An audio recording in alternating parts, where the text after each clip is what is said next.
ఒకవైపున ఆల్రెడీ ప్రభుత్వం చేతిలో ఉన్నటువంటి భూమిలో ఫెన్సింగ్ ప్రారంభించేశారు. మిగతా భూమి ఇప్పుడు బెంగాల్లో గవర్నమెంట్ ఇస్తోంది ఫెన్సింగ్ వేయడానికి బీఎస్ఎఫ్కి. ఇప్పుడు అక్కడ ఉన్నటువంటి ప్రజలు అంగీకరించరు అనేది కదా మమతా బెనర్జీ. బట్ మాల్డాకి సంబంధించినటువంటి ప్రాంతంలో ఉన్నటువంటి గ్రామస్తులే తమ దగ్గర ఉన్నటువంటి భూమి ఇవ్వడానికి ముందుకొచ్చారు. ఫెన్సింగ్ వెయ్యాలని వాళ్ళు కోరుతున్నారు.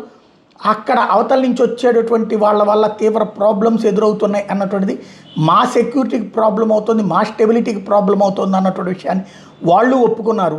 దీంతో అక్రమ చొరబాట్లని అడ్డుకోవడానికి సంబంధించి ఏర్పాటు చేస్తున్నటువంటి ఫెన్సింగ్కి ఓకే చేశారు. టోటల్గా 2217 కిలోమీటర్ల పొడవున ఫెన్సింగ్ వేయాల్సి ఉంది. ఇప్పటికీ 569 కిలోమీటర్లు ఇంకా వేయాల్సి ఉంది. ఇప్పటికీ ఈవిడ ఆపిందనమాట. ఇదిగో ఈ ప్రాంతాలన్నిట్లలో కూడా ఇది ఆల్రెడీ వేసిన ఫెన్సింగ్.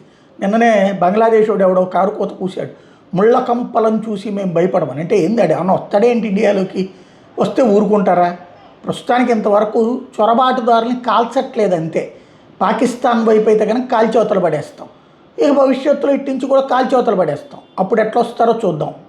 পশ্চিমবঙ্গের সুরক্ষার প্রশ্ন এবং যেভাবে জনবিন্যাস বদলে গেছে, আজকে আমরা প্রথম দিনে